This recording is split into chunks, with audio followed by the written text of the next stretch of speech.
Boyce Watkins. I want to say hello to everybody, and I want to welcome you to drboycetv.com, the home for intelligent Black people.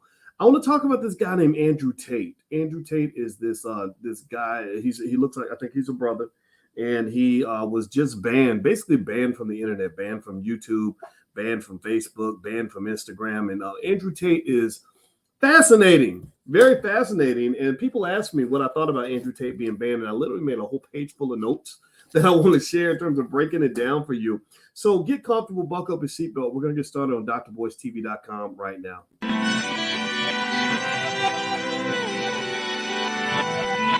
Here we are, clan the isms, cataclysm, great. Our people out here struggling, trying to make it in this state. Everybody out here doing it, but we the ones too late. Now family, we the ones who gotta delegate. Get that money in the power, never be fake. Stick to cosign for 3. What did he say? Create jobs, support our own. Educate the same and buy back your home. Got 3 degrees, triple 10. 3 PhDs, now we on the CNN. DBTV, let's talk about negligence. Ignorance is bliss, but we can turn it to intelligence. Believe none of what you hear, half of what you see. Let's break it down here on Dr. Boyce TV. Here we are. Hey, what's going on, guys? Welcome to drboycetv.com, the home for intelligent Black people. My name is Dr. Boyce Watkins, and I want to say hi to everybody. I see H. Hall and Earth Haven and Joy, Jay Ford and Shirley Young, and Carleem Ali, and everybody on Instagram. What's going on? My Instagram is The Real Boyce Watkins. Give me a yes in the chat if you can hear me okay. Let me know you can hear me okay, because sometimes with the audio, I have some issues, and I want to make sure I'm coming through all right. So give me a quick yes in the chat that I'm coming through all right. And shout out the city that you're from. Let me know what city you're from. H. Hall's from Washington, D.C.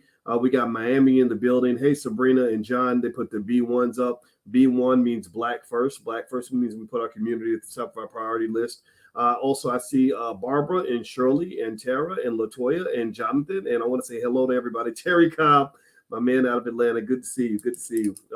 My wife and I got a house down in Atlanta. So Atlanta's like a second home for us. We also have an office in the Black House, which is Jay Morrison's Legacy Center. And I want to mention that because I think that we should support good projects in our community that are Black owned and successful. There's a lot of other things I'll tell you guys about, like King Randall School. King Randall's down in Georgia. I want to say it's either Albany or Macon. I think it's Albany, Georgia. And King Randall is extraordinary. And he's a young brother, 23 years old, educating Black boys and really just getting it done. So I hope you'll go look up King Randall, what he's doing with their school. So anyway, with that being said, I'm going to ask everybody a question. Give me a yes or no in the chat. How many of you have heard of Andrew Tate? Give me a yes in the chat if you have heard of this guy, Andrew Tate. And and I'm going to tell you why I'm bringing him up. Andrew Tate is this guy who was a former kickboxing champion, apparently. And I think he was born on the south side of Chicago. He eventually moved to London, and he has some real interesting opinions about a lot of stuff. I watched a lot of his content. That's Andrew right there. And this is another picture, of him on a boat or something. I don't know what he's doing. And Andrew Tate is this guy who was just booted off the internet, basically. I mean, literally, they kicked him off Instagram, YouTube, Facebook. I knew about him because my kids told me about him. My son is 19. And but I'm the bonus dad, so if you saw him, you know he's not my biological son. He's 6'7", but that's my man, and I love being a mentor to him. And he was asking me what I think about Andrew Tate, and I said I don't know who this guy is. So he introduced me to what he had to say. Now, my first impression of Tate was I know guys like that. I've seen guys like that before. I was never a bully growing up, but my father was a little bit of a thug, a little bit gangster. My father's actually killed people, and so I know what bullies look like. Like I know when guys are really like blustery and everything else, and I know how to look right through that. I just don't take it seriously because I think that in order to really be truly a man, I don't think you have to behave in that kind of way. I think that if you're just a man, just be a man. That's what you are. You don't have to sort of walk around thumping your chest all the time. And so when I saw Andrew Tate, my first impression was that this guy was kind of full of himself, and I can see why he became popular, because people who don't have a lot of confidence, they tend to gravitate toward people who seem to be extremely arrogant, because we follow people who seem to kind of know the way. Right? We follow people, like whether you're following a pastor in the church who's telling you what you need to do to get to heaven. That's that motherfucker. He ain't never been in heaven. He ain't never died. But because he says it with such confidence, you believe that he must know the truth because you're being honest. You're being honest and saying, well, I don't really know what happens when I die. The pastor's like, I can tell you what's going to happen. And the Jesus is going to come get you. And the Lord is going to come save you. And you got to confess your sins, because if you don't confess your sins today, then you're going to burn in hell. Right? And you're like, oh, okay, I'm going to follow him because he sounds like he knows where he's going. Now, this is Uncle Boyce talking. And I can just tell you, that's what kind of happens with life. Like, people tend to follow people who are the loudest, the boldest, who appear to be the most confident, who are more in your face. And I get that, right? And then and it's life. I mean, people are trying to figure their way out. So because they don't know, most people don't know who the hell they are, where they're going. They just follow what appears to, the people that appear to know the answers, right? So this is one of the reasons why I think it's important for you to be intelligent Black people. Because if you're really intelligent and you really have critical thinking skill and you have confidence in your critical thinking skill, you're not going to follow any blowhard who comes in your face talking a bunch of shit. You're just not. You're going to sit there and say, yeah, I kind of hear it, but it don't add up to me. I'm not doing that. I'm not a sheep, right? And so Andrew Tate, I can understand why a lot of young guys would follow him, because of the society that we live in. And I'm gonna tell you, I took a whole page of notes. I went through his content, and because I really wanted to understand it, because you guys know I'm a professor. That's my background. So I want to understand things. I don't memorize things. I don't necessarily automatically agree with things. I just like to understand things. So I said, I really want to understand this guy because he's fascinating. He's really interesting. And so here's some things that came to mind. So Andrew's background. First of all, let me just say why I'm even jumping into this at all. First of all, I don't agree. To give you the short answer to a lot of this, I do not agree with the decision to ban him from the internet. I think that was wrong. I think it's unethical. I think it is a reflection of the world we live in. I think that any extreme liberal who believes in censoring people who disagree with you, you have become the oppressor. You have become the one who's intolerant. You're literally intolerant of people who don't tolerate what you claim to tolerate, but you don't tolerate it. So you're intolerant too. It's crazy to me. The extreme liberals are as bad as the most ignorant Trump supporters, because you got some ignorant ones out there. And I said it on Twitter. My Twitter is Dr. Boyce Watkins 1.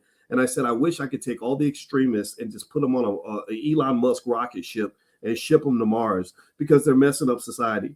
I believe most people are not extreme on the left, and most people are not extreme on the right. Most people are not extreme Democrats. Most people are not extreme Republicans.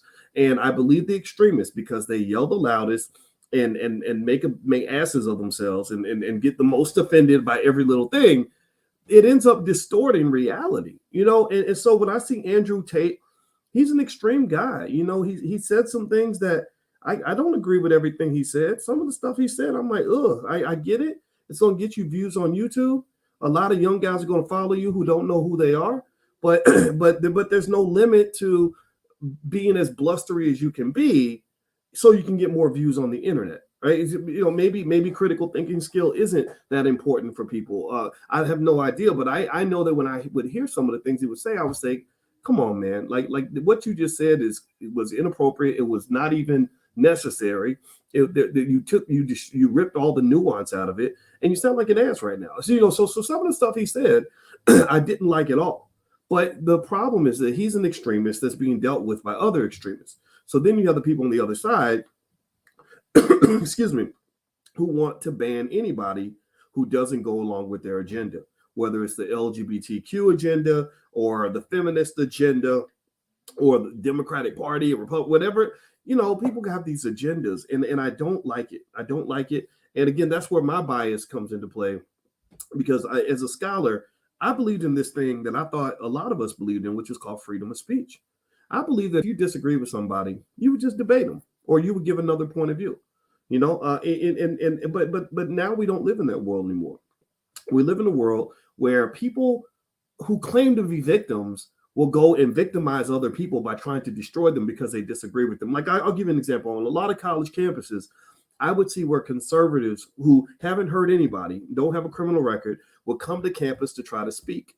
And the liberal extremists would do everything they could to get them uninvited and banned from the campus. Literally attack these people who never attacked you. They never attacked you. All they did was disagree with you. And I don't understand. Maybe I'm just thinking about it more than most people are, but I'm sitting there thinking, how dare you think that you can just annihilate anybody who disagrees with you and attack the shit out of them, and then get mad and then claim to be the victim when they attack you back. When they come after you and start attacking you the way you were attacking them, it's like, oh, you can't attack me. I'm in a protected group. Well, you're not acting like it. You're not acting like you're in a protected class right now because you are beating up on everybody who doesn't go along with your opinion. And I think that's just wrong. Give me a yes in the chat if you can even understand what I'm saying. I'm not asking you to agree, right? That would be hypocritical for me to demand that you agree with what I'm saying. Just give me a yes if we can at least share points of view and disagree with each other and not think it's the end of the world. Just give me a yes in the chat to let us know we're on the same page. All right, so let's talk about Andrew Tate a little bit more. And by the way, my website's boycewatkins.com. You guys know at the All Black National Convention, we believe in freedom of speech. We don't take corporate money because we like to bring in all types of Black folks that have solutions, whether you're conservative or liberal or whatever. It's going to be October 28th through the 30th in Charlotte, North Carolina. Just go to boycewatkins.com and you can find information on the hotels and vendors and all that. Or you can just go right to allblacknationalconvention.com. So let me dig into this Andrew Tate thing. And I wanted to have this conversation separately because I know my wife is a woman and I'm a man. And we're going to see some of these things differently because she's 100% woman and I'm 100% man. So this maybe is an example of how even in a marriage, you may not see everything eye to eye, but you have to make room for everybody to have a perspective. Okay, so when I saw Andrew Tate, what I saw on the more favorable side was I saw some things he said that I thought were really good for young men to hear in terms of motivation. Now, pay attention now. Here's the thing. As much as you can criticize Andrew Tate for being this blustery blowhard of a guy that I honestly think that he is, you also have to, I also really like the fact that he's kind of like a really good motivator for men in a certain way, right? You can learn something from a man who was a world champion at fucking anything. I don't care if you're the world champion at tiddlywinks. World champions don't think like regular people. Let's just be clear. World champions don't go through regular stuff. World champions are typically very extreme at what they do. Anybody who's the best in the world at anything is going to have to be extreme because it takes extreme. You have to be extreme to be in the top 1%. But even when you're in the top 1% of something like golf, to be in the top 1% of golf, you beat out 99% of the population, but there's still hundreds of you in that group, right? So you're not special, when you're in the top 1%, because there's hundreds of you.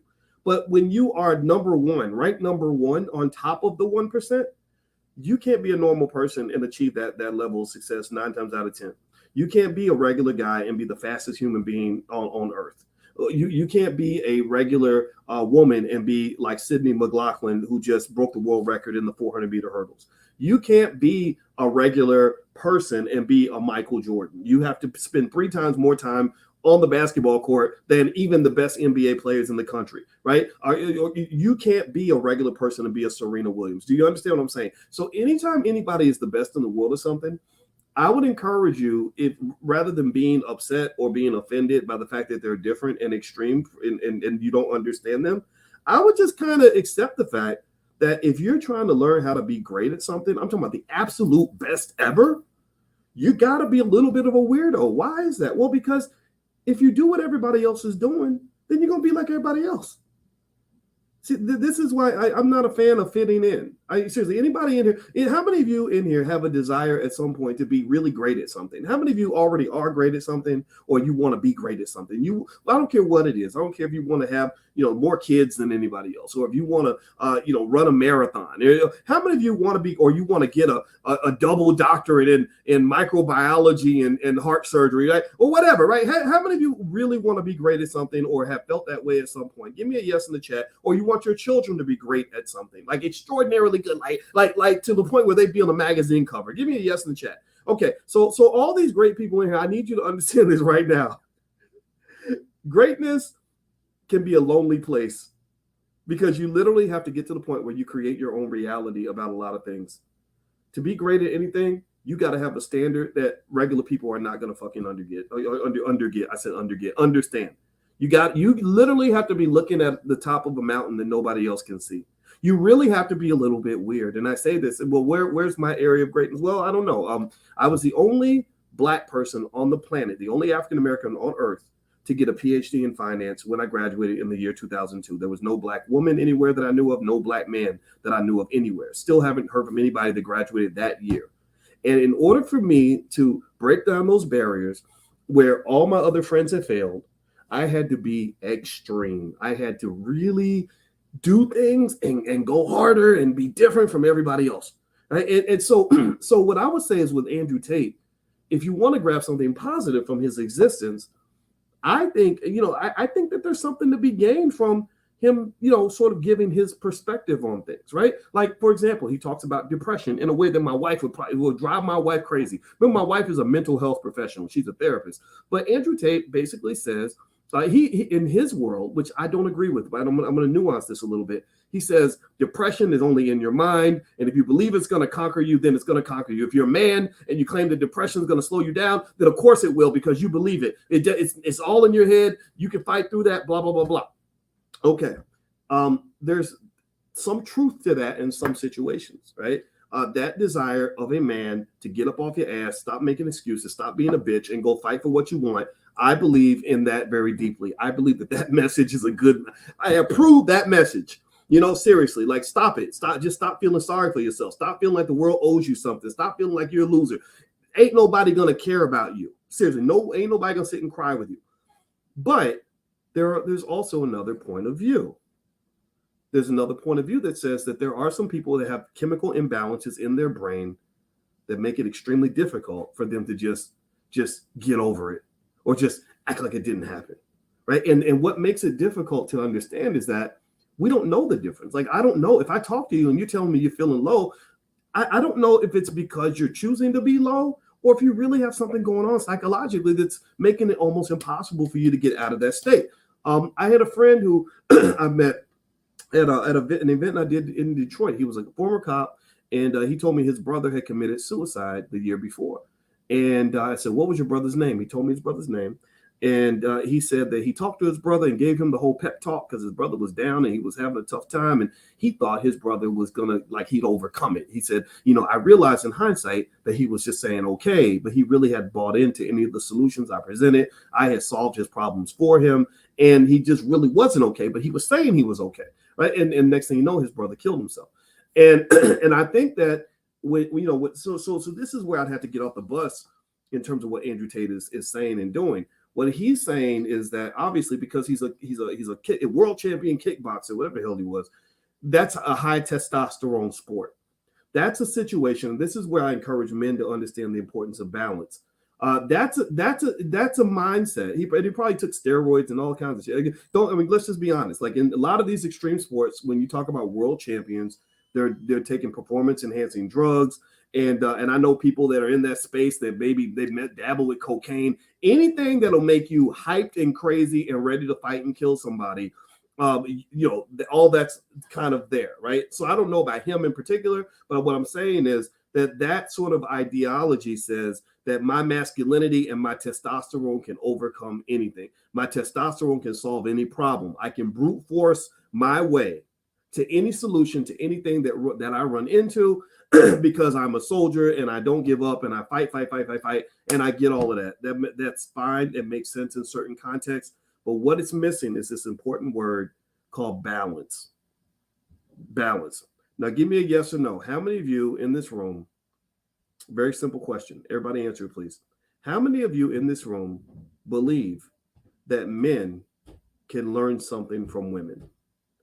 How many of you in this room believe that a woman's perspective, as frustrating as it might be for a high testosterone man who wants to punch a hole in the wall every time he gets pissed off, that a woman's perspective can bring necessary balance to a situation that you can't solve by just beating everybody up?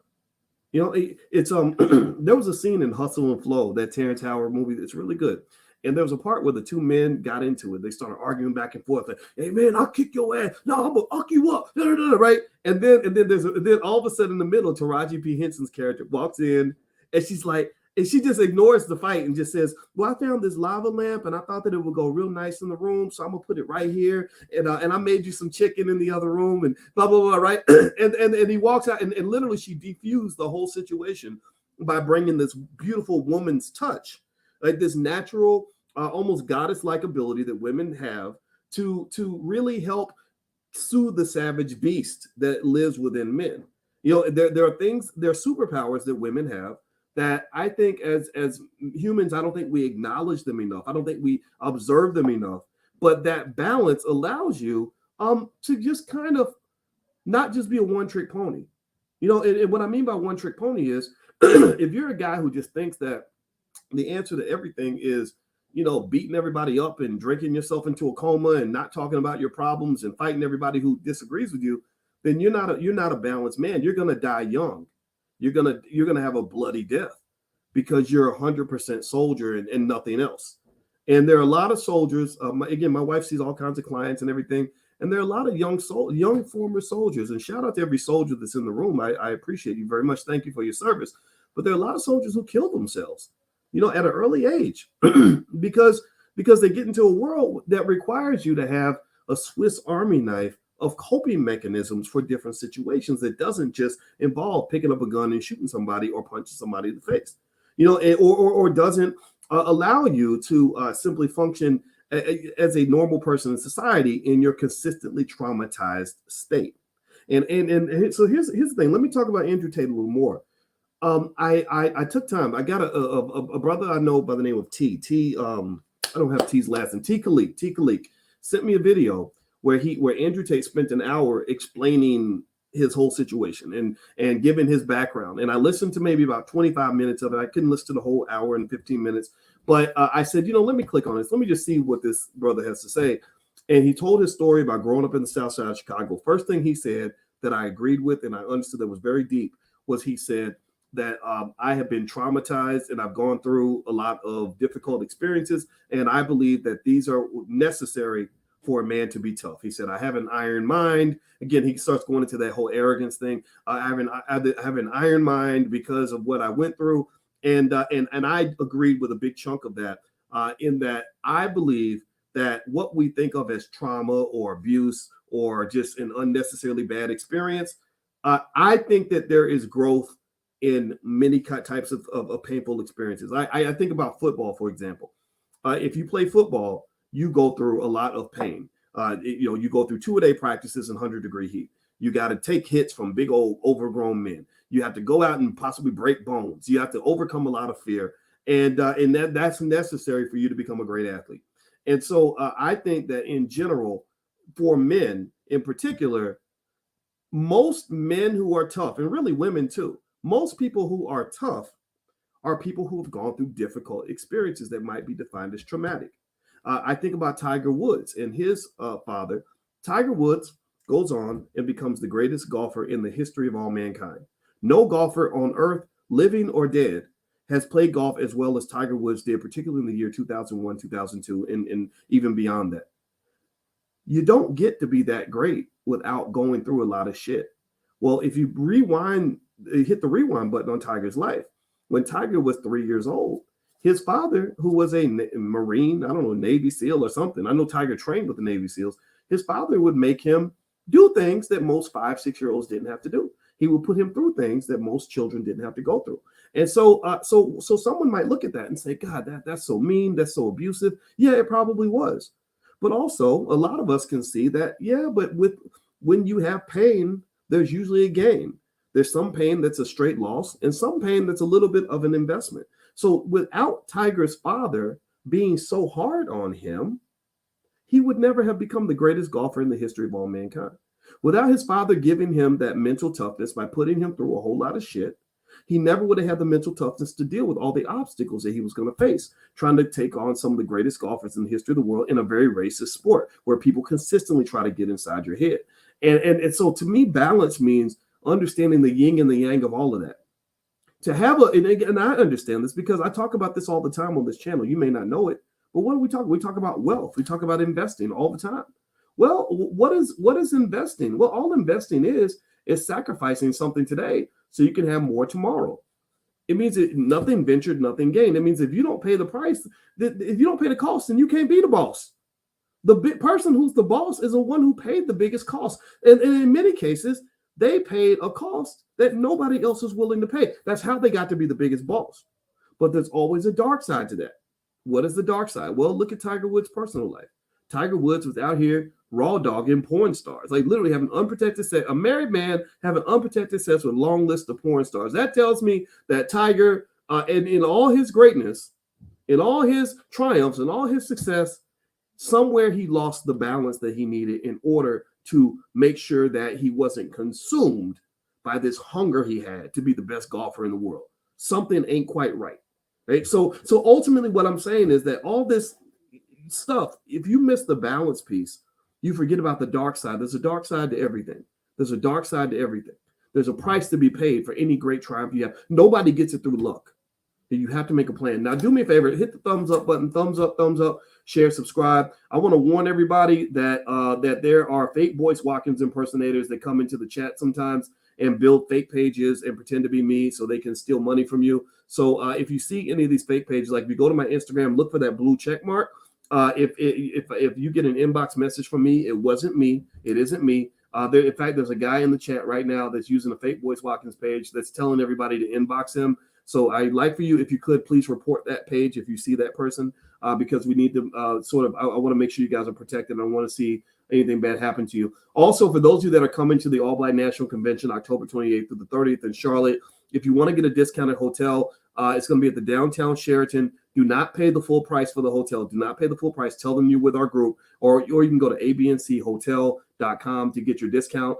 There's the URL on the screen, or you can go to ABC Vendors. If you want to be a vendor and you have a Black-owned business and you want to make some money, then go to abncvendors.com. We have a few vendor spots left. Okay, so let me keep going down with this list on Andrew Tate. Now, Dave G, you made a donation, so I got to put you up here on the screen. So Dave G says, I've actually heard Andrew Tate champion women quite a bit. He might have, but at the same time, Dave, I'm going to say that when I heard Andrew speak and I watched some of his content, I didn't watch it all, but I watched some of it.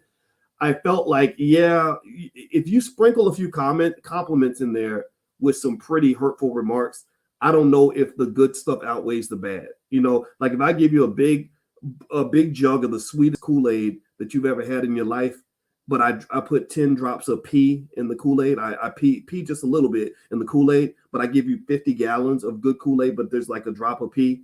Are you gonna drink that Kool-Aid? Give me a yes or no. How many of y'all gonna drink that Kool-Aid if I just tell you, but it's not a whole lot of pee. You won't even taste it. You won't even notice the pee is in the Kool-Aid. How many of y'all would drink Kool-Aid with a couple of drops of pee in it?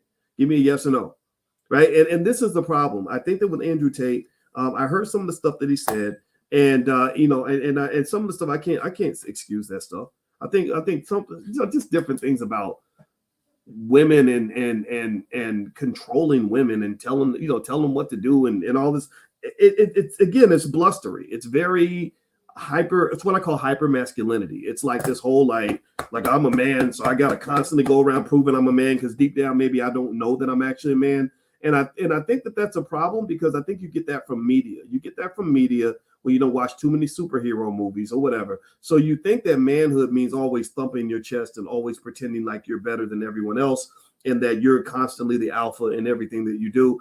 And that's not masculinity where I come from. Masculinity is also very protective of the people that you care about. Masculinity can be cooperative because you've actually grown beyond your own insecurities that make you feel that everybody's a competitor. So you learn how to collaborate and cooperate with other people where there's mutual benefit amongst all parties. So ultimately, I think the problem with the Andrew Tate approach to things is that it's a little bit too extreme in the sense that it's not really teaching men how to truly be men. You can't really be a true man that's respected in the community if you just want to piss on every woman that walks by and feels like it's your job to just be as disrespectful and dominant over women and everyone else as you can possibly be. You're not a porn star. You're not trying to be a rap star. You're trying to be a human being. And a human being, to me, is a person that understands, like, yeah, there's times where I need to be ready as a man to go to war. There are times where I must tap into my testosterone to make things happen and get things done, or to be naturally aggressive in situations where aggression is called for, or naturally ambitious. All these things apply in particular spaces, particularly in the world of men. But then there's other sides where if I'm sitting there with my daughters, I can't be sitting there constantly acting like an ass and doing all this fake alpha male talk. Like, like that's silly. No, my daughter doesn't need that from me. My daughter needs me to, play dolls with her, or go to her dance recital and humbly support her as a loving father. My job is not to always. So the thing is that Andrew Tate is a guy who has that kickboxer mentality in the ring, but it seems that he takes it outside the ring. He's a kickboxer all the time, and that's not impressive to me, because that's to me that shows a lack of versatility in who you are.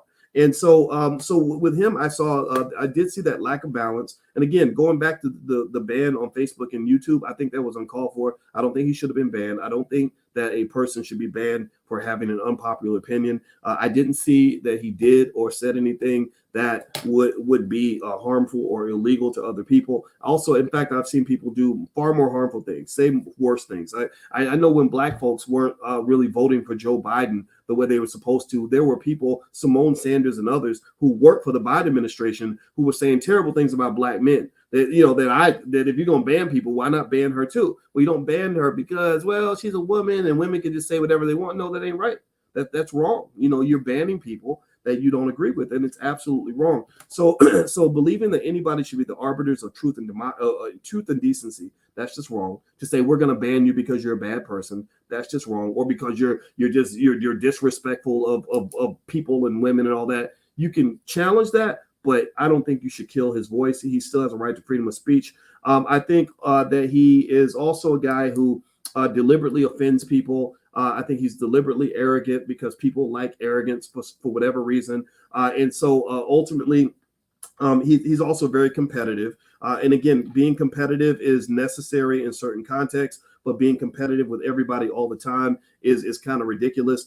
He's definitely, I would definitely say sexist, but also there's a part of him that can be a good motivational speaker, particularly for young men when you're talking about the need to be aggressive. One of the reasons that people might listen to in Andrew Tate, in my opinion, is that because Andrew Tate was made by the people that hate him the most. Because when Andrew goes away, there's going to be another Andrew Tate that rises out of the ashes. I guarantee it.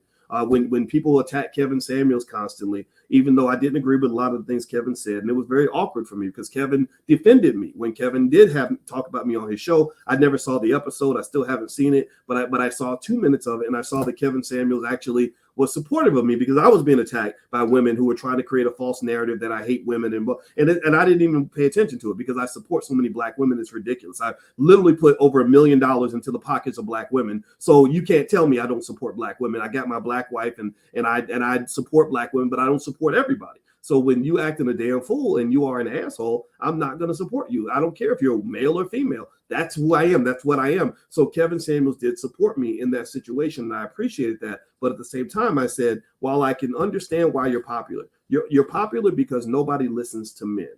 People don't understand this. The reason that these Kevin Samuels types or Andrew Tates rise up is because nobody listens to men anymore.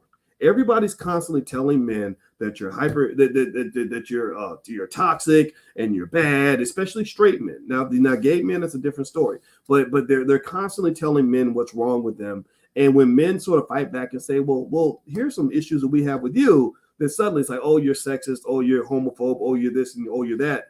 But what are you when you're constantly criticizing men?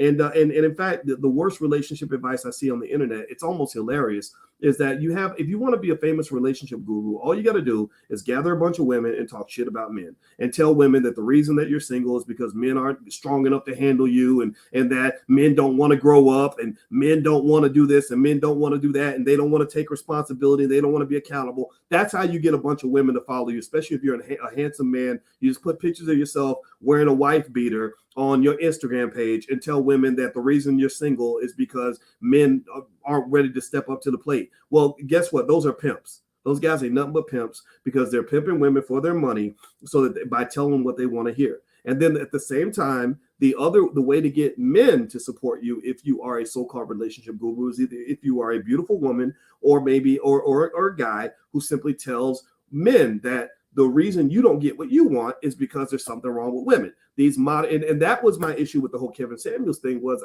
there was, again, the balance was lost. The balance was lost. You don't get rewarded on the internet by being a balanced person. You don't. You get rewarded on the internet by being an extremist. And the problem that I had no problem with a lot of Kevin Samuels content up until he became really big. He became really big because he told a lady that she was going to die alone because she didn't listen to him. Yeah, fuck it, you're going to die alone. Why you got to say that? Why she might, maybe it's true. Maybe it's true, but why do you need to be the one to say that? And what gives you the authority to even say that about another person? Like, do you understand what Black women have gone through? Like, do you understand what it's like when you're living in a world where the men that you depended on the most abandon you? 76% of all Black women don't even have their father in the house growing up. And to me, when you're criticizing Black women and you're not putting all that into context, that just bothers me. I think that's wrong. And I know people might say, you know, I think I've probably been called a simp more times than I can imagine, but I don't give a shit. You know, to me, the simps are the men who will beat up on the women who gave life to your raggedy ass. Without Black women, you would not exist, Negro. Who the hell made you think that you can run around here talking about women? If you talk about Black women, you better be careful. Watch your words or keep their name out your mouth. Either say it carefully and with respect or keep their name out your mouth. Because when you hate your women, you hate yourself, you hate your community. You're not helping the conversation at all. So so in my view, when you are talking about Black relationship problems by putting all the weight on the other gender, you're denying complete accountability for yourself. The next question I ask you, every time you tell me what's wrong with Black women, I'm gonna say, well, what's wrong with you? What did you do wrong? What are you not doing right? Where are you not stepping up to the plate? Or every time you tell me that men ain't doing this and men ain't that and nigga ain't shit, whatever. Okay, I'm gonna be like, okay, well, what are you doing? What makes you a great catch? What makes you're looking for a high value man? What makes you a high value woman? And I think that's an okay question to ask. And so ultimately, when you talk about the simps that talk like that, you know, I have no ability to help these guys. I can only say that that's the world in which you live. And people like that on both extremes, if you look at their lives, you'll find that they're just very unhappy people. And really, what was really interesting, I mean, since we're talking about Andrew Tate, he's in that Kevin Samuels camp to some extent. You know, I really hated the fact that I hated the irony of that Kevin spent so much time authoritatively telling women they were going to die alone, yet he actually died alone. He died in the arms of a woman that had only known him for 24 hours, which should be the nightmare of any man in their 50s. Because, you know, I can tell you what, you know, when you get to a certain age, and this is a kind of advice I wish young men would get more often, is when you get 40 or 45 or 50, you can't be running around here trying to act like you're 25. You know, you might drop down from a heart attack one day, and you want your wife to be in the stroke ward with you, making sure that somebody's taking care of you. There's a reason. And so what I see is that when you see traumatized people, because Black people go through a lot of trauma, you start to see women who claim that they don't need men for anything, right? And then you start seeing men who claim that women are worthless, you know, unless they're giving them some sex or whatever. And I just really think that you have to get advice and information from people that are able to help you understand how to be more balanced. You know, you can still be a man. You can ain't no woman gonna threaten or undermine your right to be a man. If you're really a man, just be a damn man. You don't need women to be okay with every single thing you do. Just be a man, right? And the same thing, you know, for women, I just really I don't like this idea. I got really offended when I would watch I watched this show one time where it was like a relationship special on ABC, and they were like, where are all the good Black men? And it was Steve Harvey and that lady, Sherry Shepherd, who's absolutely terrible, who had a terrible divorce because she seemed like a terrible woman to be married to. They spent the whole time talking about what's wrong with men and why Black men won't do this and Black men won't do that. And I was just like, this is stupid. Like, this is dumb. It's not helping anybody. It's not giving anybody any accountability. I read the details of Sherry Shepherd's marriage, and it just sounded like she was not a person. Like, from what I read, it didn't sound like that would be somebody I'd want to be with anyway. So where are you working on yourself? You know, you can talk all day about why men aren't good enough for you to be married to them, but what are you doing to make yourself somebody a man would even want to be married to? And nobody has those conversations. Nobody likes accountability because accountability is hard. Accountability requires something that we don't need in society in order to be accepted in certain spaces. It requires discipline. People don't like discipline. It's just like most people don't eat health food. They want to eat ice cream and fried chicken because it tastes good, right? But it's also going to kill you. So you got to make a choice. So accountability don't taste good, but a lack of accountability will cause you to die alone. A lack of accountability will cause you to grow old, mad at the world, because don't nobody like you, because don't nobody want to be around your raggedy ass when you sit around and you blaming all your problems on the other gender. Right? So when I look at a guy like, let's go back to Andrew Tate, I get it. I see it. It's like, okay, yeah, you're a world champion boxer. That's pretty awesome. And you understand mental toughness. I get that. That's cool. But you're constantly carrying around this hyper masculine superhero image that you're trying to maintain for all these little boys that don't know what a real man looks like. And that's got to be exhausting. That's got to really be exhausting because you are competitive with everything and everybody around you, which means that you're probably paranoid as shit, which means that your mental health issues are probably through the fucking Richter scale because you don't have the ability to take the time to learn the balance necessary for you to actually be a healthy, normal, decent human being. Let me just say this. This is Uncle Boyce talking. This is Uncle Boyce's perspective. Here's my belief on manhood. One belief. I have a few, but one of the beliefs that I share with my son is I say, here's the thing about being a man. The world isn't really going to understand you the way they should. I just don't believe that. I believe, especially if you're a black man, the world not only doesn't understand you, they want to kill you. They hate you. The world kind of hates you, except for the people that really take the time to understand you. But here's the thing. Because of what we go through as men and because of the challenges that we have in terms of not expressing ourselves and just kind of holding things in and all that stuff, we can cause tremendous damage to ourselves and damage to other people. We self-medicate through things like alcohol and drugs and stuff like that. There's a lot of depression where you don't even know you're depressed because you don't even know how to identify the symptoms. And then what happens is that some of these men, in order to try to be a man or whatever, they become assholes. They become absolute assholes. And what do I mean by that? I talked to a lady who told me that about her father and how he would get drunk and because he was stressed out, with life and everything else, and he would come home and he would beat up her mother every day. And he died when she was 16. He killed himself.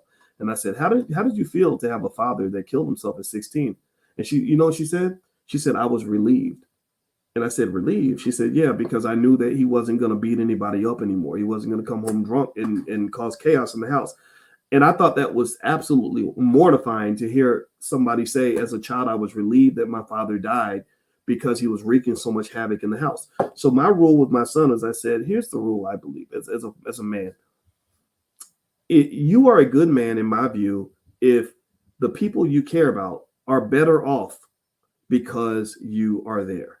If their lives are worse off because you're there, that means you've used your godlike power as a man, your ability to manifest. You use that power in a way that is harmful to others.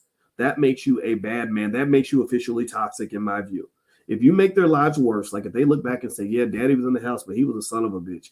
Dad was in the house, but he molested everybody. Daddy's in the house, but he used to beat mama all the time, and I had to go to therapy because of it. You're not a good man. You're not a good man. And I really think that as men, I wish young men would kind of hear that. Or people are like, yeah, when I was a kid, I waited for my daddy to pick me up from school, and he never showed up because he was drunk. Give me a yes or no if you've heard stories like that, or if you went through stuff like that. If you've ever been in a situation where you were dependent upon a black man and he just didn't come through for you, or he just made your life worse, or he created more problems than he solved. Give me a yes in the chat if you've gone through this. I've gone through this. Started with my biological father. He wasn't even there for me at all. And I just really think that in that case, what's happened is that you've used your power and your natural authority as a man in a very bad way. You've used it. All the powers that should be used for good, you use them for evil. Instead of solving problems, you were creating problems. You became the damn problem. You became the damn problem. And I see guys that become the problem for their families because they get bad advice from these fake men out here that teach them that somehow being blustery and arrogant and being a piece of shit is the way to show your manhood. Well, I'll stomp on hoes. Oh, make me man. We don't love these hoes, right? Just whatever, like just doing this really ridiculous stuff where you make yourself into like a cartoon character in order to be what you think is a man. You think you're a man because you're sitting around smoking and drinking all day and doing, all kinds of ridiculous stuff with women because you just need to get your masculinity off all that. And next thing you know, everybody around you is mortified. Everybody around you is traumatized. You've ruined people around you. You blew all the money at the casino because you're trying to be a man and go out with your boys and gamble and drink and smoke and all. To me, I just really think in general that's not the kind of man I want to be. When I'm at my funeral, I want the people in my life to look back and say, I don't necessarily need them to say Boyce was a good man, because I'm not good all the time. Sometimes I'm good, but if I need to not be good, I know how to change the tune real quick. I don't need them to know to say that I was a good man all the time. I want them to say that I was a great man. Number one, that when I was there, you knew I was there. I had a presence about what I did. And then I want them to also say, my life was better because Boyce was around. I want my girls to say, yeah, I was safe because Boyce was here. I want my wife to say, yeah, I was loved when Boyce was here. I was provided for. I want people to say, yeah, I got smarter because I hung out with Boyce. I want y'all to say, yeah, listening to Dr. Boyce really made my life better, right? That to me is a measure of manhood. And I think that, so to me, when you have selfish men and selfish women, I don't necessarily identify with that. I don't identify with selfish women who just talk about aborting a baby like it's like pulling a tooth, like they don't care. They don't feel like they have to tell a man anything. He has no rights when it comes to his baby. I don't identify with that. I understand you want to say my body, my choice and all that, but if that's my baby, I'd like to have some say in what happens with my baby. I also don't like selfish men who define their masculinity solely on a bunch of criteria that you got off the fucking TV. You literally listen to some 50 Cent songs, or whatever, and you got your masculinity from media. You got your masculinity the same way your granddaddy got it from watching blaxploitation pimp movies, and where you have some pimp who's disrespecting women, and you think, oh, that must be what a man does. And so I think Andrew Tate, in my view, as he's trying so hard to be a man that he's actually not a man. He's acting a lot like a little boy. Because little boys express their manhood in very immature, ridiculous ways. Like they got to be like the Superman wearing the underoos with the cape on. Like, I am this and I am that. That's not manhood to me. So anyway, do me a favor, hit the thumbs up button, thumbs up, share, subscribe. And by the way, if you haven't started investing, one other aspect of adulthood in general, not just manhood, is to invest for your future. So some of you haven't bought your first share of stock yet. So if you'd like a free training on how to buy your first share of stock, just go to firstshareofstock.com. I'd like for you to invest, plant your seeds so you can have a better future. All right. So let me see. Dave made another donation. So I'm about to put you up here again, brother. He says, I think that he was saying that responsibility for women comes with authority, especially if men are willing to die for you as a woman. I don't doubt that. I think I heard the way he said it, and it didn't sound diplomatic at all. It sounded like I have to be in control, right? So I think that's a very different statement from saying I'd like to have some authority. I mean, I think everybody in this room, give me a yes in the chat if you'd like to have some authority over your life, or you'd like to have authority in your relationship. Give me a yes in the chat. I think men and women would say that. I think, when women say my body, my choice, that's their expression of authority, which I agree with most of the time. I mean, but sometimes I'm kind of like, but that's my baby. That's not really your body. So that's my personal opinion, right? That doesn't mean we have to fight about it. It just means I'm not going to have a baby with you if I don't think that you're going to respect my rights as a father, right? So ultimately, I think authority, it's one thing to say I expect to have some authority. It's another thing to say I expect to have absolute authority over everyone. And I don't really know if that's necessary to have a good relationship. I don't know if that works all the time. But then again, if the other person agrees to it, then who am I to say that it's wrong? I also think that Andrew Tate being banned on social media is a result of liberal extremism, a lot of propaganda, a lot of smear campaigns. And I saw this happen. You see this flare up whenever any type of unpopular masculine leadership emerges, right? So you can't say Andrew's approach isn't a masculine approach. I mean, he's a kickboxer, world champion, for God's sake. So he's very hyper masculine. But and when you see that rise, you tend to see this sort of backlash where it's kind of like people fight dirty. So for example, with Tate, from what I understand, and he mentioned this in his video, and he talked about, being accused of criminal behavior. And he said, this is not true. I have not done these things. I don't have a criminal record. And I've seen that happen, right? You saw, for example, when Bill Cosby went down over a bunch of unproven accusations from white women from 40 years ago, no proof required. Doesn't mean Cosby didn't do it. It just means that the bar was set very, very low. Whereas at the same time, that white woman who killed Emmett Till, they had sympathy for her because she was in her 80s. Well, I think that same sympathy should have been extended to a Cosby because he was also in his 80s. But they'll send a black man to prison in his 80s. But when you talk about sending a white woman to prison in her 80s, suddenly we all get empathetic or whatever. The other thing, too, is I remember when Ice Cube stood up to the Democratic Party and said, we're not going to support you unless you do something for black people. Well, then people started doing dirty tricks again on him. They did an SNL skit where they pretended like he was a MAGA supporter, and he never ever was a MAGA supporter. He wasn't a Democrat or a Republican. He just said, I'm team black people. And so I saw firsthand people just lying and making things up. And that's a consistent tactic that people will use. They will just lie on you. They lied even when Kevin Samuels was alive. I saw people lying about him, making things up about his life that were not proven. And I really think that is a type of fascism, if you will, that we don't discuss enough. We don't talk about when the left gets mad and they start throwing temper tantrums and they start making things up to smear somebody so they can take them off the radar because they feel like they should be the ones who are the dominant ones in the space. So they're kind of like just the liberal version of an Andrew Tate. They're upset because their authority is being challenged by heterosexual males who exhibit their own version of masculinity. And I think and that's where I get off the bus. Again, that's why I say, as much as I didn't like Tate's version of masculinity, some of the stuff he said just sounded like, yeah.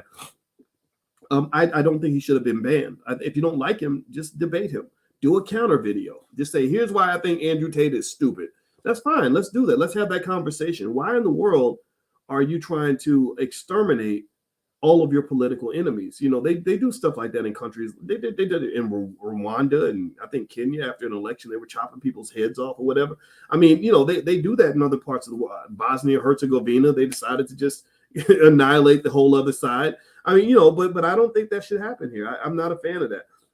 And so also, I'm sitting there just looking at some of the notes. I saw he made a couple of other statements that, again, they sound good if you're not thinking, but there are statements that need a little more nuance. Like I think he said something like, you're not a millionaire if you cook or something. He said something like it's bad for men to cook because that's why you're not a millionaire, because you cook. And it was something ridiculous like that. And I listened to what he said though. And he was basically saying that if you're trying to be great at something, you can't spend your time on worthless activities. And where I saw that statement coming from is the fact that, going back to what I said earlier, to be the best in the world at anything, you got to be really extreme. And I identify with that because I remember, and I told my wife this, I said, I'm trying to be a great scholar. And when I was at Syracuse University, I wanted to be the best scholar I could possibly be. I wanted to be the best in the world. So what I did was I had to really manage my time. And I said, I'm not going to spend time cooking and cleaning when I could spend that time working on my research and studying new topics and learning things that are going to make me better at what I do. I'll pay somebody to cook and clean while I go put my time into the things that I really need to do. And I think that's a skill that anybody should pick up if you want to be great at something. If you want to run a business or whatever, value your time.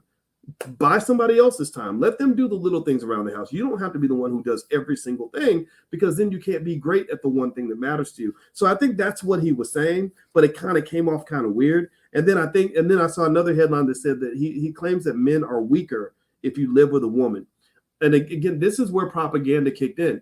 They gave the headline, and I was like, "You're weaker if you live with a woman?" Okay.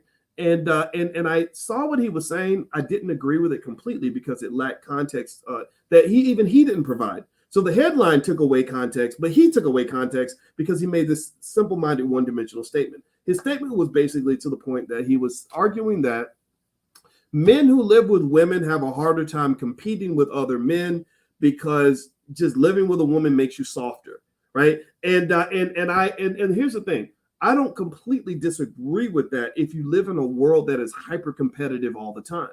Like if you're trying to be a world champion in basketball or kickboxing or whatever, then yeah, if you live with a bunch of, grunting cavemen who are thinking about fighting all the time, and all they do is sit around and fight all the time, and they're just a bunch of one-dimensional one-dimensional gorillas that are constantly talking about kickboxing, then yeah, you're going to be better than the guy who has to like stop kickboxing so he can go and like spend time with his wife and kids. That's a natural point. That makes perfect sense.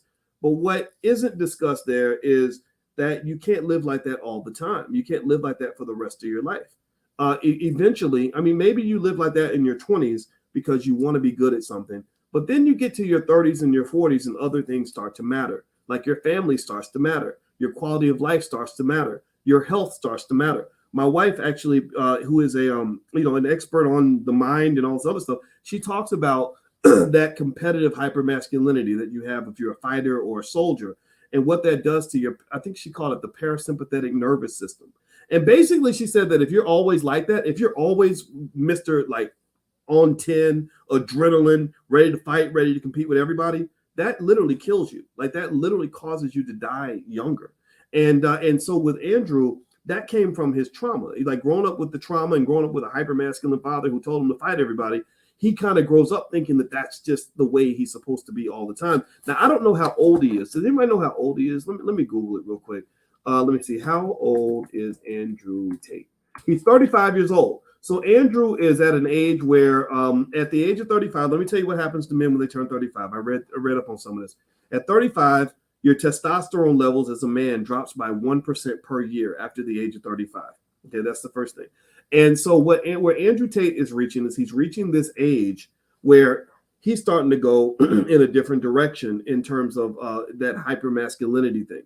Right. And so what I've seen, and it's funny because I remember when Kevin Samuel said that women over 35 are the leftovers and nobody wants you, which I thought that was complete bullshit. Because when I was single at the age of 44, I told my friend, I said, I'm not going to date any women under 35 because I want to date a grown up. I dated a woman that was young and it was nice and it was fun. It was interesting. It had its place. It was an experience, but I never thought about marrying this woman because I don't really want to I didn't really want to be married to somebody who was watching Saturday morning cartoons when I was in college. Like that just felt weird to me. So I remember saying, I said, there are a lot of beautiful, amazing women over 35 who aren't going to be trying to have kids and all this other stuff that I could possibly date. And this was before I married my wife. And here's the thing. I know a lot of other high value men, highly educated, plenty of money in the bank, who think the same way. So when Kevin said that women over 35 are leftovers, I said, that's bullshit, man. That's just not true. Like, why would you say that? Why would you even, and again, and I know when people are going to get mad about saying this, and I have to bring it up. I don't like bringing it up, but I have to bring it up because people aren't hearing all points of view on this. And in my view, I think that you're jeopardizing the trust that women have in you when you say something like that, because some people internalize that and they get depressed, they get sad. And it's crazy to me that a beautiful 39-year-old woman would think that she's a worthless leftover because she's over a certain age. That's just like when you tell men who work at McDonald's that you ain't shit because you make a minimum wage. That's literally the same damn thing. Seriously. And that's wrong. That would be wrong to say that. But the world does say that, by the way. And so the men who think it's okay to tell a woman that she's a leftover at 35 years old, just think about how you feel when people tell you that you ain't shit because you don't make, hundreds of thousands of dollars a year like Boyce Watkins does. Seriously, like seriously, I got more money than you, right? So, for a lot of these guys, I make more money than you. Does that mean that you're worthless? No, it doesn't mean that you're worthless. So stop that. Anybody who tells you that you're worthless is full of shit. You have value. You just might have to add a different kind of value. Maybe there's another man that can write a bigger check than you can, but that don't mean that he can't be a great partner for a woman. So why would you, the same way you wouldn't let anybody tell you that a man who works at Burger King is a worthless partner, why would you say that a woman over 35 is a leftover? Fix that statement. You got to fix that damn statement. Again, when you talk about black women, and this is for anybody who's pro-black, who cares about the community. Remember, you can't care about the black community and not care about the black woman, because the black woman is the tree from which we came. We are the fruit of a black woman. So when you talk about the black woman, I believe that you need to be careful with your words. If you talk about black men, be careful with your words. If you walk around here saying niggas ain't shit, I need you to explain that a little further. Maybe your niggas ain't shit. Maybe the men you picked ain't shit. But stop saying you ain't talking about me. Don't put me in that category. I'm not doing those things, right? And so I think the same thing has to be true when you talk about women. These generalized statements that people make are crazy to me. They don't make any sense. And it's really more of a reflection of your mindset and your choices than it is a reflection of the people that you're talking about. So anyway, do me a favor, by the way, hit the thumbs up button. And on Instagram, it looks like it's about to end because it goes out an hour. So what I'm going to do is I'm going to end this on Instagram. I'm going to open it right back up so you can come right back in. So let me go ahead and hit that button. Hit the thumbs up button while I do this real quick. I'm going to bring in our friends on Instagram so we can finish this conversation. All right. So we're having a conversation about the banning of Andrew Tate, by the way, if he just came in. And as you all know, I like to dig into the weeds of stuff. I like to really try to have an honest conversation that where we really dig into the stuff that needs to be discussed, as opposed to these simple-minded discussions that I see online where people just kind of talk about the headlines or whatever. I personally think that, and again, I want to reiterate this, I don't believe that Tate should have been banned from the internet or from Facebook and YouTube and all that. I think that that's kind of, that's the part of the world that really bothers me, because I think we have this world where people just get kicked out because what they're saying isn't popular, and I think that's wrong. But I think at the same time, I think as men, we have to really be thoughtful about the ideas that we internalize, because the women that love us and respect us are looking up to us. They're waiting for us to come around. They're waiting for us to be, the best men that we can be.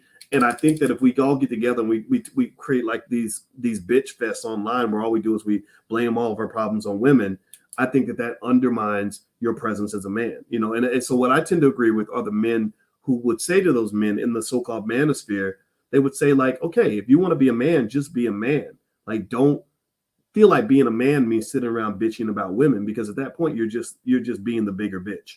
That's it. You're just whining and complaining or whatever. And so ultimately, I think that there's some truth to that. So let me finish up here on Andrew Tate. I will say this. I think that the guy is he's definitely extreme. I think that he definitely says extreme things in order to get attention on the internet. The internet does not like people who are thoughtful and balanced. The internet likes people who are ignorant and crazy and loud. I think he fits those criteria. At the same time, I think that he's a reflection. He's a manifestation of the world we live in. We live in a world where masculine heterosexual males tend to get shut down and banned. Men are ignored heavily. I think that a lot of men get sucked into the extremism that comes from, whether it's an Andrew Tate or even when Kevin Samuels was here, rest his soul, they will they gravitate toward that, and because they're pissed, they're frustrated, they feel like they're not listened to, they feel like they're not respected, and I agree with. So Dave made another donation, so I got to put you on the screen, bro. He says black women make all kinds of disrespectful comments on social media all the time about black men. If I internalize that, whose fault is that? Yeah, and I like Dave's comment. And let me explain why I like what he said. Because you're right. If you go through the internet, you can find women that will say the most ridiculous, most disrespectful things about men that you could ever say. And the biggest piece of advice I would give to any man who sees these things is to understand that you don't have to own any of that. Like, her making that statement is a reflection of what she's gone through with the men in her life and her worldview. It says more about her than it does about you. If you don't fit the description, then don't confess to the crime. If you don't fit the description, then don't get in the police lineup. If you don't fit the description, then don't get nervous when the cops drive by, because you didn't, whatever man hurt her to make her say horrible things about men, you weren't there. You didn't do those things. And I would say that as men, I think that we can do that. I think that we can, I think we have the right to discernment. I know personally, when I would see women speaking really negatively about black men, I would kind of say to myself, I don't think I want to date a woman like that. I want to date a woman who admires black men, who thinks that we add value, who has a generally positive opinion of black men, especially of me. And so somebody said Boyce is the same guy who said he dates a single woman of 3 because he loves black children. Well, I do actually love black children. If you hate black children, then you probably shouldn't even be on my platform because that means you're an asshole. But I do. I think that mentoring black children, the greatest thrill I've ever had in my life is the ability to be a mentor and a godfather to kids. I think that supporting our children is the most pro-black thing you can do. I will say also that in general, my advice to you is to not listen to people on the internet when it comes to how you shape your life. Internet people, I know a lot of these internet influencers. A lot of them live terrible lives. A lot of them get most of their satisfaction in life from the fact that they were successful at getting people to follow their YouTube channel. So many of them, unfortunately, are creating the false reality that you want to see and that you want to hear because they've become your form of entertainment. And you are all that they have in many cases. They're lonely, single, living in somebody's basement, talking and giving relationship advice, but don't have healthy relationships. In fact, if I'm getting relationship advice from somebody, first thing I'm gonna do is look and see, okay, how many times have you been divorced? Let me see your spouse. Is your spouse sitting there smiling next to you? Or are you complaining about the raggedy bitch you just had to dump, but yet you telling me what kind of how to find a good woman? Apparently, you don't even know how to find a good woman, especially if your relationships are not showing the kind of quality interaction that you claim that I can obtain. People are best at showing you how to be whatever they are.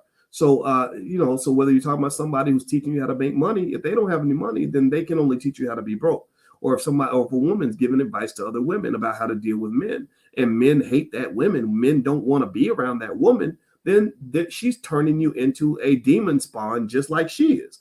Seriously, I can't tell you how many times there was a lady who used to write for, I think it was The Root, and she used to give advice on relationships. And I knew this lady personally, and I remember thinking, oh my God, I was completely single, and she was a very pretty lady. I remember thinking, I would never date this woman.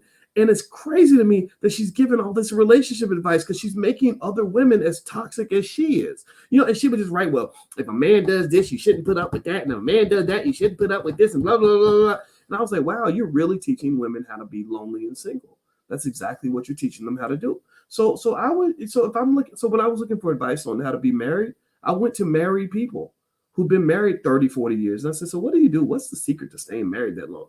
And most of the time, the advice I would get from people who've been married 30, 40 years is completely different from the shit you hear on the internet from people who ain't never walked down the aisle with nobody. I can tell you this. If you're trying to get married, go talk to somebody who's an OG at this marriage game. And what you're going to find for sure is you're going to find a whole lot of humility that is completely contradictory to all the blustery chest thumping that you see on the internet, from independent women who don't need no man to men talking all kinds of crazy stuff about women. Those people are the ones who are not happy. They drink themselves to death. They die alone. They croak in a hooker's bed at the age of 50, 55, or they end up miserable and single and crying themselves to sleep every night, but they can't tell anybody how miserable they are because they're trying to save face. That's the thing you don't understand, is that a lot of these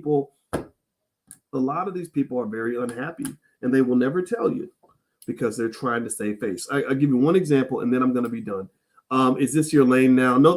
Well, this is always my lane. My lane is Black people. My lane is life. My lane is sharing things that involve investment. Investment means not just your money, but investing the things that are more valuable than money, like your love, your time, your energy, all these things. So yeah, I'm always talking about investing in wealth, even if I'm not talking about money. In fact, when I'm talking about money, that's actually 1% of the wealth that exists in your life. When I'm talking about real wealth, I'm talking about the things that money cannot buy, the things like your happiness. I'm talking about things like your peace. I'm talking about things like your health, your sight, your mental and physical health, all these things. Those are things that are more important than money any day of the week. Money is not the be all end all. I know a lot of people that have a lot of money, and a lot of those people are miserable. A lot of those people are not liberated. They are absolute slaves because they thought money was the destination when money was never the destination.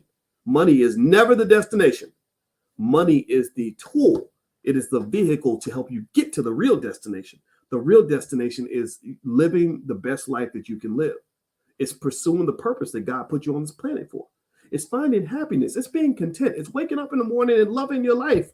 And so that's what money did for me. I got money in the bank. I know how to make money. I'm an expert on money. I have a doctorate in money. So you don't think I know how to make money? I know how to make money. But the money, I don't care about the money. I made enough money that now I don't have to think about money. Now I can think about being a good father. I can think about being a good husband. I can think about being a happy human being. I can think about doing the things that I'm supposed to do in my life. That's what money allowed me to do. So just understand that's this is, you got to play checkers in this game. You cannot play. You got to play chess in this game, not checkers. If you're playing checkers, you're going to lose. So ultimately, what I would say, toward just at the end of the day, is that a lot of this advice on the internet is wrong. I know a lot of these people that are internet influencers. I've created internet influencers. I put people out there that became really famous and all that. And I saw the shit behind the scenes. And I remember thinking, God, if people saw what I see, they would know exactly what I'm talking about. And I think at the end of the day, when I talk to my children about what really matters in your life, I say, you know what? I don't really think anybody out there, especially people who don't know you or people who are trying to maintain a platform, are the people that can really teach you how to really be happy. I think you have to take advice from a lot of different sources, pull it together, obtain knowledge of self, and then come up with your own special formula that works for you. And you got to have enough confidence to believe in that, right? And not everybody's going to get it, but you'll get it. And that's all that matters, okay? So find your happiness, find your peace. That's where the true wealth is. Money is just a vehicle to obtain that, okay, guys? All right, so anyway, that's it. I'm done talking. And so again, to summarize, I don't think Andrew Tate should have been banned from the internet. I think that's kind of ridiculous. But at the same time, I listened to what he had to say, and like, yeah, I know why he's famous. He's famous because he just says a bunch of stuff that really isn't true. And what's going to be interesting for him is he's going to go through some revelations in his own life. Now that he's 35, again, when your testosterone drops 1% per year, and he starts being forced to identify a more complex version of manhood than the one that he spent his first 35 years on this earth learning, he's gonna deal with some tough realities, right? So a lot of times you have these tough guys like the Arnold Schwarzenegger types or whatever. They start getting older and they start realizing that the equation shifts when you get older. The happiness equation shifts. Your health starts to shift. Your body, isn't doing the things that it used to do. You're 40, 42, 43 years old now. You can't run around like you did when you were 25, 26. So you have to adjust to that. And some men can't adjust to that. That's why sometimes you have a guy that's 55 years old taking human growth hormone, and steroids in the gym because he's so afraid of losing his youth, or he's going out to the club trying to chase 25-year-olds and he looks ridiculous because he's the old man in the club. And because he does it because his youth is all that he knows. It's almost like when you see a woman, you ever see a woman where all she has is her beauty? And I mean, there's nothing sadder than to see a woman who identified herself solely based on how pretty she was, and watching that woman get older and having to deal with the fact that she's going to have to become a multidimensional creature in order to still be seen as an appealing or an attractive woman. When she was younger, she got away with just being the prettiest girl in the room, but now she's 40 and she's competing with 27-year-olds who are much prettier than her. And she's confronting that. And so she's packing on all the makeup, getting the Botox and the surgery and all these other things and ends up looking kind of crazy because she's trying to become something that she can't really be anymore, right? When really I think the best solution would be to have accepted who she's becoming and take on a new role, right?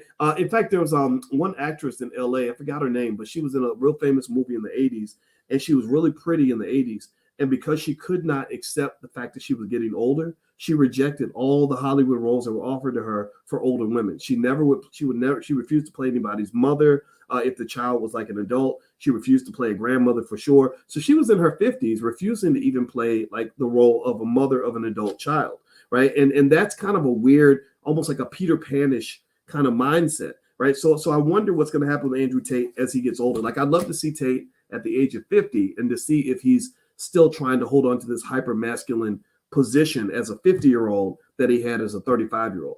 So anyway, that's my 2 cents. I don't want to get too deep on you guys, but I'm telling you, life is fascinating and complicated, and I encourage you to take in as much information as you can so you can know how to properly deal with each stage of life. Because one day, I don't care if you're 25 years old now, one day you won't be the 25-year-old. You'll be the 35-year-old, the 40-year-old, and you're going to have to keep adjusting. If you don't adjust, then life will bite you in the ass and you're going to end up looking silly. That's my 2 cents. That's what I believe. That's what I've seen. So anyway, guys, have a good day. Thank you for listening. Hit the thumbs up button on your way out. And just a reminder, you can go to BoyceWatkins.com to learn about the All Black National Convention. That's going to be in Charlotte, North Carolina, October 28th through the 30th.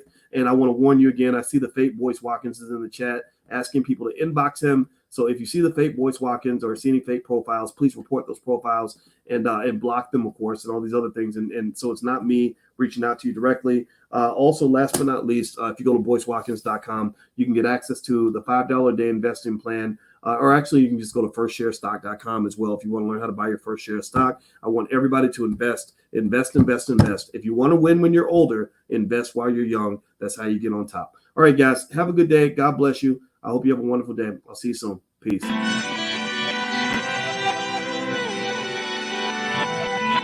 Here we are, clan the isms, cataclysm great. Our people out here struggling, trying to make it in this state. Everybody out here doing it, but we the ones who late. Now family, we the ones who gotta delegate. Get that money in the power, never be fake. Stick to co-sign for 3. What did he say? Create jobs, support our own. Educate the same and buy back your home. Got 3 degrees, triple 10. 3 PhDs, now we on the CNN. DBTV, let's talk about negligence. Ignorance is bliss, but we can turn it to intelligence. Believe none of what you hear, half of what you see. Let's break it down here on Dr. Boyce TV. Here we are.